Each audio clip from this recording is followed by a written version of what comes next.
আসসালামু আলাইকুম। আজকেও চলে আসলাম তোমার ঘূর্ণি উড়ানো দেখতে। এই ঘূর্ণি উড়াবা? তোমার ঘুড়ি তো দেখছি ছিঁড়ে গিয়েছে। তোমার নাম কি? হ্যাঁ, তামিম। তোমার সাথে নিয়ে এসো। আগের দিন তোমার সাথে দেখা হইলো, তাই না? আচ্ছা, তাহলে ঘূর্ণি উড়ো। তোমরা বাতাস তো কম, আজকে উড়বে ঘূর্ণি? কোন দিক যাবা? সামনে যাবা?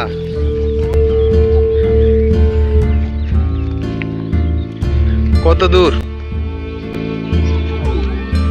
বাতাস তো হচ্ছে না, ঘুড়ি কি উড়বে? হ্যাঁ, বলছি বাতাস তো নেই, ঘুড়ি তো মনে হচ্ছে উড়বে না। নে, এই লেজ কি দিয়ে বানিয়েছো? ওড়না, লুঙ্গি, শাড়ি তোমার আম্মু সব, তাই না? তোমার নানির তা? আচ্ছা, দেখি ওড়াও। হ্যাঁ, তোমার হাতে কি সুতা ছাড়ছো? সুতা তো বেশি নাই, তাই না?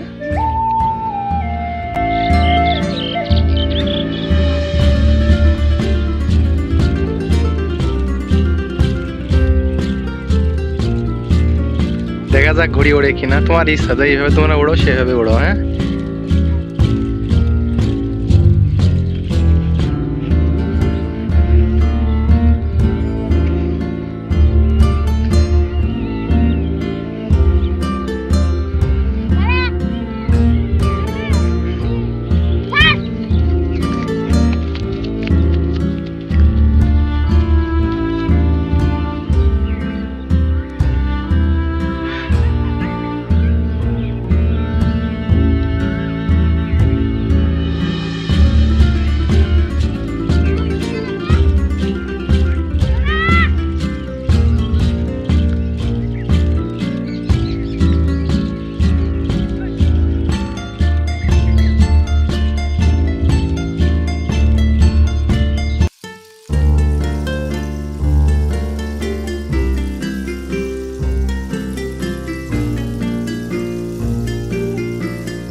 আমি তো ভাবলাম যে ঘুড়ি আকাশে উড়বে না আজকে, কারণ বাতাস নেই, তো ঘুড়ি তো ভালোই উড়ছে, তাই না?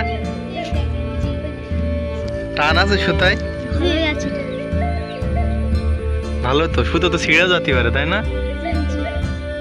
অনেক উপরে উঠেছে, তাই না? সাপ ঘুড়ি। তাহলে ওড়াও। হ্যাঁ, আজকের মতো বিদায় নেবো। ভালো থাকবা। হ্যাঁ, বাসায় যাবে কখন তোমরা? আচ্ছা, আবার কোন দিন আসবে ঘুড়ি উড়াতে বলো? কালকে আসবা? এই ঘুড়ি নিয়ে আসবা? অন্য ঘুড়ি কবে উড়বা? নতুন করে বানাচ্ছো একটা? হ্যাঁ, ওইটা দিনকে আনবা, সেদিনকে আমার বলবো। হ্যাঁ, আমি আবার আসবো, ঠিক আছে? তাহলে ভাই, ভালো থেকো আর ঠিকভাবে লেখাপড়া করো। হ্যাঁ, আচ্ছা।